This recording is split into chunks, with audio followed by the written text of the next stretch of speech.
Yeah, what up, what up, what up? It's your boy Capone, you know what I'm saying? One half of that dynamic duo, Capone-N-Noreaga. And right now, tuned in to Mikey T, the movie star, you know what I'm saying? So we spoke on first signing the penalty. What do you remember most about leaving Tommy Boy for Def Jam? Ordering $50,000 worth of food. We ordered 100 pizza pies, 30 steaks, 17 Mr. Childs, 40 Benihana's, 30 patty melts, turkey melts, 45 egg foo youngs, and shit. It's a lot of money, a lot of money. And at that time, you know, the record labels, the stores, they didn't take money. They had their account numbers. So you order whatever you're gonna order, it's going on the account card. They don't know. So these companies like, what? 45? They taking it. They ain't asking for nothing. They got their card on file. So they don't gotta ask. All you gotta do is have somebody sign for it. We sending one of our niggas up at the door. Big pallets of shit coming. Oh, don't worry, that's us. We taking the shit we want and then leaving the shit we don't want. We taking the Mr. Childs, the Benihanas, everybody taking all that shit. We leaving them the McDonald's, the 50 pizza pies, the 70 steak sandwiches, and yeah, we OD'd. We OD'd. The next day we went up there to see as much as we OD'd, and the police was right there at the escalator. Was like, y'all are not allowed in the building. If you arrest y'all asses. We was like, yes, it worked. Word. Really? I mean, what was that, like $5,000 or $6,000? A fool? Yeah. Nah, I'm talking about like fucking 20, 30,000, 50. It was like 50,000. That shit was like, it was money so tall, oh, bitch would fall. Like, it was like 50,000.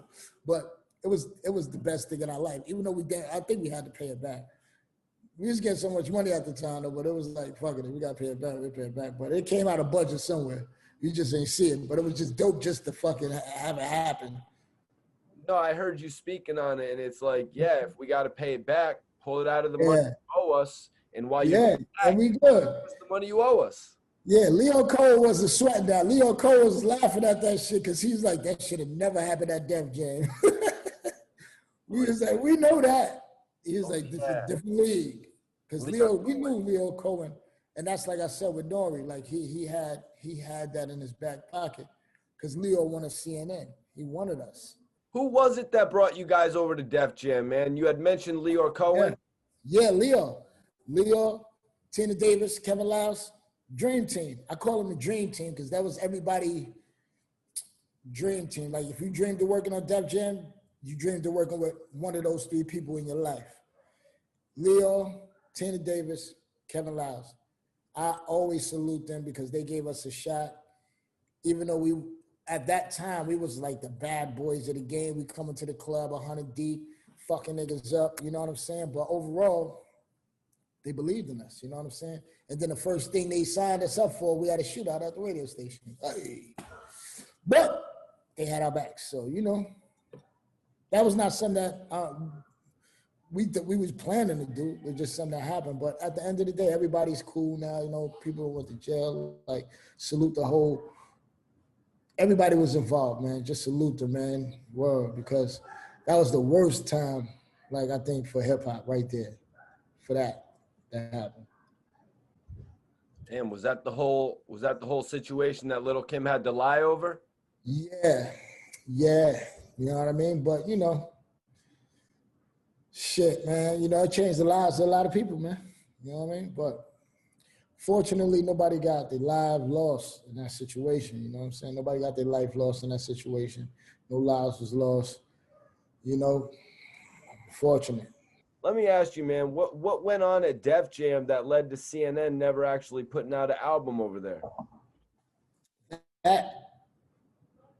That, because I was banned from all radio stations as far as Clear One and Clear Channel and Radio One. I was banned from everything. Me and Little Kim, it took us about 2 years, a year and a half for us to get something played on the radio. And at that time, they had to make a choice. They said, all right, we're going to go with N.O.R.E next project. Because actually, my solo project was supposed to come out right after the CNN project. But now I'm out the equation, so they had to think fast. So what they did was put us on tour so I could keep getting money and go with the God's Favorite album. So in 2005, what was it that led you to leaving Def Jam while N.O.R.E stayed? Was it that? The changing of the guards. You know what I'm saying? Leo, everybody was leaving. Everybody left. N.O.R.E stayed because he didn't stay at Def Jam. He went to Roc-A-Fella. Right, He Jay-Z. went to Rock for me. You know what I'm saying? So he didn't actually stay on Def Jam. He just went to a subsidiary in Def Jam. You know what I'm saying? I wound up going to Koch because they had a lot of money for me, and it was quick and it was easy to do. And they had a lot of success with balling with Jimmy. Right. You know, how did you feel rapping on the follow-ups, you know, going into albums like Channel 10 and the War Report 2? I loved it. I loved it. Like Channel 10 was dope because that's when me and N.O.R.E was back getting our swag back together, because it was a lot of shit we was going through personally as brothers. And War Report 2 was dope because I had to work with my bro, Raekwon. You know what I'm saying? That's like, you know, if my mama had a child, I would definitely say Ray wanted him. You know what I'm saying? But my mama had another child, you know what I mean? But, you know, Ray is definitely my brother, his whole family, Don, you know, Kay, you know, these are definitely, you know, my family. That's one of the reasons I live in Jersey where I live. This is one of the reasons where it was so honest and easy for him to say, yeah, let's do War Report 2. I was like, okay, because he just came off Cuban Link 2. So why not? Let's you know, you obviously, you know, the blueprint and working the number 2. That was as powerful as yours. So let's try it. Didn't work out, but fuck it, we did it. No love lost, no animosity, no hate in the blood. It's my fucking ace.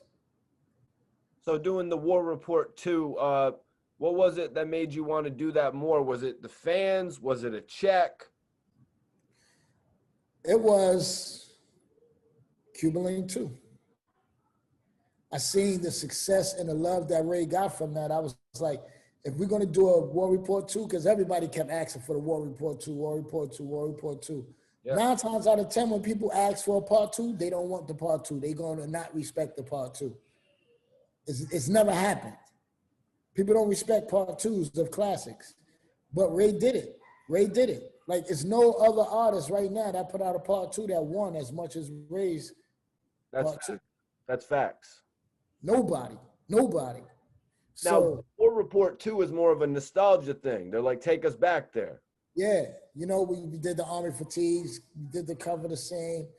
You know, we did a lot of things to give you that feeling. It's just we was too advanced in music. If it would have came out maybe 8 years prior, you know what I'm saying? If it came out maybe like in 2004 or something like that, 2005, 2004, 2003, it'd have probably been a better feeling. You know what I'm saying? But when you putting things out and it's already 10 years later, 12 years later, people start tending to think you desperate.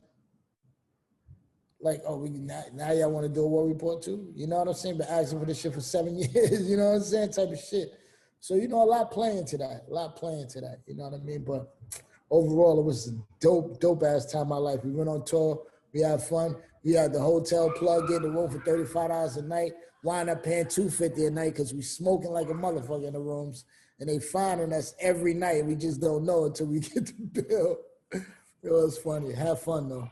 Man, Capone, you were the rock star they said in the jails, bro. I'll say that. Factual.